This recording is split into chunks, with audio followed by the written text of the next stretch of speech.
Good morning, friends. First of all, I am very much thankful to our Honorable Principal Varmale sir and his colleagues that they have given me an opportunity to deliver motivational speech to this school youth. Myself, Dattatreya Aher, I am the retired principal of Government ITI. Basically, I am electrical engineer. I have been worked as an electrical engineer at Koyna hydroelectric project for 2 years, 1 year at Chandrapur thermal power station. Then after I joined to Government Technical College and worked as a lecturer for 13 years. Meanwhile, parallelly, I appeared to the exams of the Institution of Engineers by self-study and get the degree of AMIE, means Associated Member of the Institution of Engineers. And on that base, I faced MPSC and get selected as the principal and worked as the principal to various government ITIs in Maharashtra and retired in August 2019. And this is my hobby to deliver motivational speeches to college youth and school youth. So, today I am speaking on self-reliance, means आत्मनिर्भरता. आपको पता है आत्मनिर्भरता का अर्थ? आत्मनिर्भर बनना means क्या? Lockdown period में अपने प्रधानमंत्री नरेंद्र जी मोदी सर, इन्होंने आत्मनिर्भर भारत इस विषय पर स्पीच दिया था. तो भारत आत्मनिर्भर कब बनेगा? जब भारत का हर युवक हर युवती आत्मनिर्भर बनेंगे तब ही भारत आत्मनिर्भर बन सकता है. तो आत्मनिर्भरता का अर्थ क्या है? आपको आता है लेकिन बोलने को कोई तैयार नहीं. क्या है आत्मनिर्भरता मीन्स? बराबर बताओ.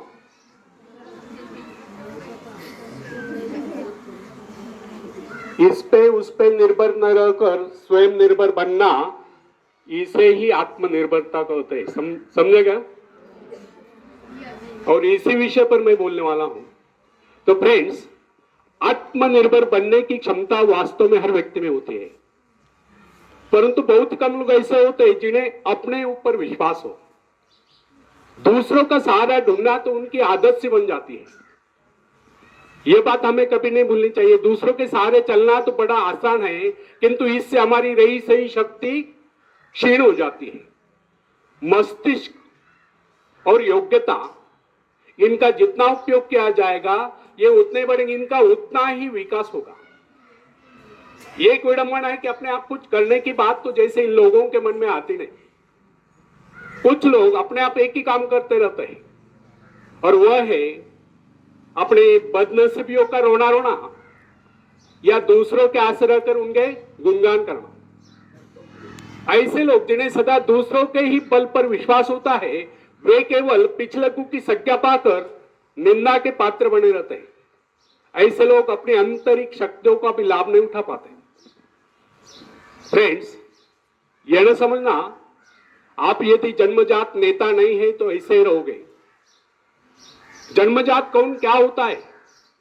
कोई महान नहीं तो कोई वैज्ञानिक नहीं होता है, बल्कि एक अबोध बालक जन्म के बाद अपने में ऐसी शक्ति पैदा करता है जिसके सहारे वो अपने व्यक्तित्व की एक अलग पहचान बना लेता है. इतिहास में ऐसे बहुत से लोग हुए जिनमें नेतृत्व करने की योग्यता नहीं थी, फिर भी वे अपने प्रयत्नों से और अपने परिश्रम से अपनी योग्यताओं का विकास करके महान नेता बने. नेता वही होता है जो किसी पर निर्भर न हो, जिसमें नेतृत्व करने की क्षमता हो, जो दूसरों के विचारों का सहारा लेना आवश्यक न समझता हो, उसमें स्वयं सोचने और अपने कार्यक्रमों को स्वयं निर्धारित या कार्यान्वित करने की क्षमता होती है. फ्रेंड्स, लोगों की संख्या बढ़ाकर भीड़ के बीच में चलना तो कोई बड़ी बात नहीं है. बड़ी बात तो यह है कि लोगों के दिलों में अपना स्थान बनाया जाए, चाहे लोगों की संख्या कितनी कम क्यों न हो. ऐसे लोग वही होते हैं जो आत्म विकास करके शक्तिशाली हो चुके हैं. ऐसे लोग अपने भाग्य को बदल देते हैं, अपने साथ साथ दूसरों का भी भाग्य बदल देते हैं. फ्रेंड्स, आज के युग की विडंबना यह है, हर कोई किसी न किसी का सहारा ढूंढते नजर आता है. किसी को अपने धन का सहारा लेना पड़ता तो किसी को अपने मित्र का. कुछ तो अपने वंश पर ही फूले नहीं समाते। ऐसे तो बहुत ही कम लोग होते हैं जिन्हें अपने ऊपर पूरा विश्वास हो। दूसरों की शक्ति पर जीने वालों का एक मनोज्ञान यह भी होता है कि ऐसे लोग सदैव किसी न किसी को दोषी ठहराकर अपना पक्ष बचाने के अवसर ढूंढा करते हैं। वास्तविकता यह है, इस प्रकार की आदत कायर प्रकृति की परिचायक है। आत्मनिर्भर बनिए, आत्मनिर्भर बनने की आदत डालिए। आदत का आरंभ उस समय होता है जब एक बच्चे को उसका पिता कोई विशेष कार्य करने को कहता है तब वह संतुष्ट नहीं होता, लेकिन जब वो अपने ही ढंग से उसी कार्य को करता है, उसे पूरा करने के लिए संघर्ष कर विजय प्राप्त करता है, तो उसके चेहरे पर खुशियों की लहरें थिरकती नजर आती है। इस प्रकार की विजय की भावना उस बालक को शक्तिशाली बनने का एहसास दिलाती है। फ्रेंड्स, स्कूल की शिक्षा या कॉलेज की शिक्षा केवल व्यक्ति की व्यवहार कुशलता और योग्यताओं की वृद्धि नहीं करती, यह तो व्यक्ति के हाथ में औजार थमा देती है। इस औजार का सही इस्तेमाल करना आदमी को स्वयं ही सीखना पड़ता है। हेनरी वार्ड विचर अपने समय के एक महान विचारक, अपने बारे में कथा सुनाया करता था। जब मैं बच्चा था तब मुझे किसी तरह से आत्मविश्वास की शिक्षा दी गई। मुझे ब्लैक बोर्ड के पास भेजा जाता था। मुझ में शंका और संदेह होने का रोग था। मेरे टीचर मुझे बार बार कहते, इस पाठ को अवश्य पढ़ लेना। उनके स्वर में काफी क्रोध हुआ करता था।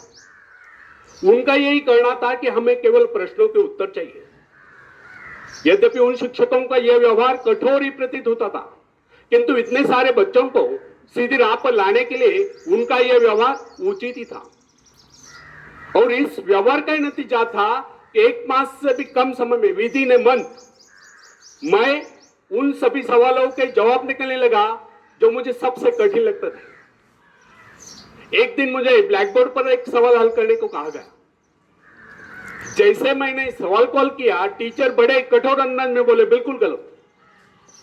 अब मेरे पश्चात उन्होंने किसी दूसरे छात्र को बुलाकर उसी सवाल कॉल करने को कहा। उसने उसी तरीके से सवाल कॉल किया जिस तरीके से मैंने किया था। मेरा उसका जवाब एक था। फिर टीचर उसकी पीठ थपथपाकर बोले, शाबाश, तू तो इस सवाल कॉल करने में सफल हो गया। अब मुझसे रहा ना गया, मैंने तुरंत ही खड़े होकर पूछा, सर, यदि इसका और मेरा जवाब एक है, सुलझाने का तरीका एक है, फिर आपने मुझे डांट कर गलत क्यों कहा था? तब टीचर बोले, यह बात तूने पहले क्यों नहीं कही जब मैंने तुझे गलत कहा था? फ्रेंड्स, केवल पाठ को याद करने से कोई मतलब नहीं। हमारे भीतर यह दृढ़ विश्वास होना चाहिए कि जो कुछ हमने याद किया उसे कोई काट नहीं सकता। इसे ही आत्मविश्वास कहते हैं। और जिनमें ही आत्मविश्वास होता है वही तर्क दे सकता है, वही बहस यानी कि चर्चा कर सकता है। लेकिन जिसे स्वयं अपने ऊपर ही विश्वास न हो, वो क्या तर्क करेगा? उसके तो अच्छे कार्यों को भी अगर हमने गलत कहा तो उसे यही समझ लेना होगा, हो सकता है वो गलत ही हो। फ्रेंड्स, मनुष्य को भ्रम होता है कि अकेले काम करने से अच्छा किसी दूसरों की सहायता लेकर काम करना होता है। लेकिन अपने ऊपर विश्वास करके पूरी लगन से अगर कार्य को किया जाए तो उसमें सफल होने की आशा दोगुनी हो जाती है। हर महत्वाकांक्षा का अर्थ होता है अपनी शक्तियों का परीक्षण करना, लेकिन दूसरों की नकल करना है। दूसरों पर निर्भर रहने से व्यक्ति में दुर्बलता ही तो आती है। शक्ति तो हमारी स्वयं के मेहनत करने से आती है। अखाड़े के पास बैठकर हम अपने शरीर को शक्तिशाली नहीं बना सकते, या दूरदर्शन पर एक्सरसाइज प्रोग्राम देखकर हम अपने शरीर को तंदुरुस्त नहीं बना सकते। इसके लिए हमें स्वयं ही व्यायाम करना होगा, स्वयं ही एक्सरसाइज करनी होगी। फ्रेंड्स, यदि आप जीवन में सफलता चाहते हैं तो इसके लिए आपको स्वयं ही प्रयास करना होगा, स्वयं ही उस रास्ते पर चलना होगा जो आपको उन्नति की ओर ले जाता है। और वो रास्ता है आत्मविश्वास का। अपनी शक्ति को पहचान कर आप सफलता प्राप्त कर सकते हैं, या अपनी योग्यताओं को बढ़ाकर आप सफलता प्राप्त कर सकते हैं। मगर यदि आप ये सोचते हो कि संसार में कोई दूसरा व्यक्ति काम करे और सफलता हमें प्राप्त हो, तो ऐसे कैसे हो सकता है? जो लोग अपने बच्चों को इस प्रकार जीवन क्षेत्र में उतरना चाहते हैं कि वे बिना किसी संघर्ष के, बिना कोई कष्ट उठाए आगे बढ़े, तो वे उनकी राह में कांटे बिछाते हैं। संतान को ऐसा बनाना कि वह किसी भी प्रकार के संघर्ष का सामना करने में अयोग्य हो, तो इसका सीधा अर्थ यह हुआ कि वे लोग अपने संतान का भविष्य शुरू से बिगाड़ रहे हैं। संतान को सुख और ऐश के झूले में झुलाने वाले मां बाप संतान के सबसे बड़े दुश्मन होते हैं। दूसरों की तो छोड़ो, वे उसे स्वयं को पहुंचाने की जहमत भी उठाने नहीं देते, या स्वयं को पहुंचाने के कष्ट भी उठाने नहीं देते। बच्चों को भी समझना चाहिए, स्वर्ग जाने के इच्छुक को स्वयं ही मरना पड़ता है। स्वर्ग वही जाएगा जो मरेगा, दूसरा कोई नहीं जा सकता। इसी प्रकार जीवन का सच्चा आनंद वही पाएगा जो अपने आत्मा की शक्ति को पहचानेगा। फ्रेंड्स, यदि आप किसी कार्य में कामयाबी चाहते, सफलता चाहते, तो उसके पीछे अपनी पूरी शक्ति लगा देना।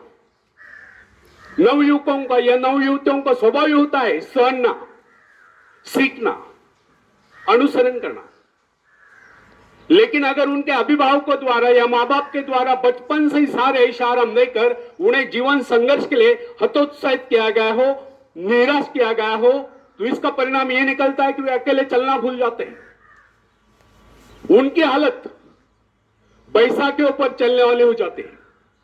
फिर तमाम उम्र वे बिना किसी सहारे के चल ही नहीं पाते। इसलिए फ्रेंड्स, यदि जीवन में कुछ करना चाहते हो, कुछ बनना चाहते हो, तो अपनी सहायता स्वयं करें।